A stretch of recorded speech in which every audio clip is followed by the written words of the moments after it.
We really liked the new Lamborghini Huracan when we first drove it in Spain a few months ago. And who wouldn't? With a screaming V10 engine in its tail and a 7-speed dual-clutch gearbox, the four-wheel drive Huracan is, on the surface at least, the classic Italian supercar, with an extra new dose of civility to go with it. But now it's Judgment Day. How good is it to drive back in the UK on roads we know well? And how fast is it around our favourite test track?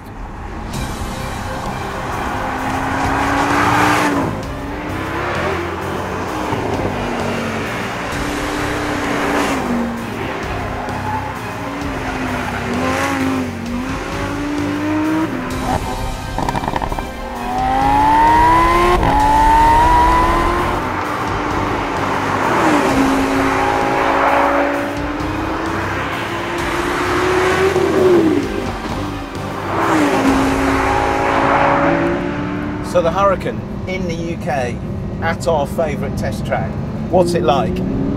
It sounds just like a Lamborghini should sound. It goes just like a Lamborghini should go. And I have to think it looks probably better than any Lamborghini in the last 20 years. Possibly, no, I'm not going to say ever, because there was the Countach, there was the Miura. But it has to be right up there with one of the best ever looking Lamborghinis. The Huracan's chassis is a hybrid design that consists of carbon fibre and aluminium. The passenger cell is made mostly from carbon, while the rest is fashioned from aluminium. The idea being to create a chassis that's almost as stiff and almost as light as a full carbon fibre tub, but without the time and expense this normally involves. And it works, except for one key thing. In its desire to attract a new kind of customer, Lamborghini has set the Huracan's chassis up to be absolutely as safe as possible. The track is wider at the front than it is at the back, and the four-wheel drive system is always trying to pull the car straight. As a result, the Huracan feels virtually unspinnable on the road, even with all its electric gizmos switched off.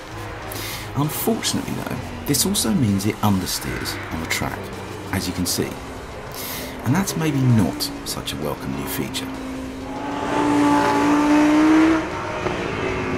So what do you get for your money, for your 180 odd thousand pounds? You get 602 horsepower from a huge great V10 engine, that's great. You get a 7-speed dual clutch gearbox straight out of an R8 but with different software, that's great. You get a lovely new interior with this just brilliant new TFT digital dash display that has all sorts of different modes in it, that's great. The build quality is great, it feels really expensive, really pucker inside this car.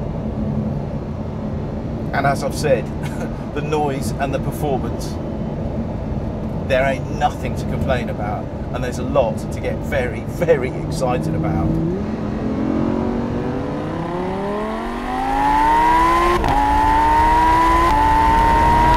I mean, that is proper performance.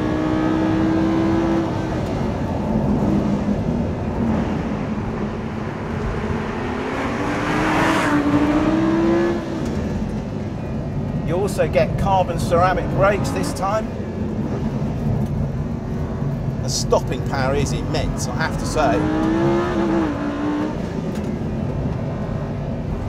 And most of the time, the handling is very tidy. Bit of air through there. But there is one thing about the Huracan that I'm really, really struggling with, and it's got nothing to do with the way it feels or drives on the road, but it really matters on a track like this. It really does, and it actually gets quite close to ruining my enjoyment of the Huracan, because basically it understeers, and it either understeers a lot or massive amounts, depending on how hard you're trying.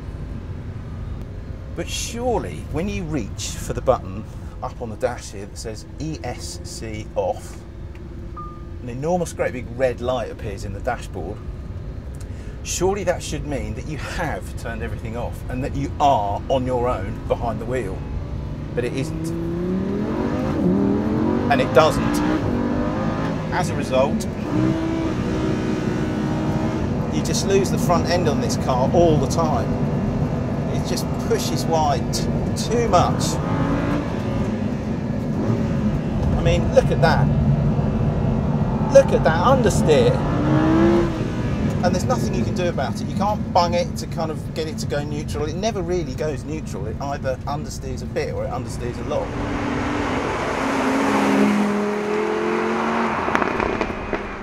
The strange thing is that Audi's R8, which shares many parts with the Huracan, both new and old, is set up to be miles more playful at the limit. And yet you'd surely expect it to be the other way round, as in Audi equals safe, Lamborghini equals leery, but in practice the exact opposite is true, which to be honest seems a little bit weird. But having said that, the rest of the car I think is just wonderful. It's such an enormous leap forwards over the Gallardo in so many ways. I think I'm almost prepared to forgive the fact that it understeers like a shopping trolley. So is the Huracan's propensity to plough on no matter what really a key factor in the end? Or is it something that doesn't really matter in the real world, on the public road? It depends what sort of driver you are. For most of us, and for most of the time, the Huracan is just a blindingly good new supercar. One that still makes all the right noises and has most of the right moves up its sleeve. But for anyone who used to like a Lamborghini because it was edgy and maybe slightly scary, the Huracan might just be a mild disappointment. Either way, you get the distinct impression that there's more to come from the Huracan. But for the moment, the jury's out.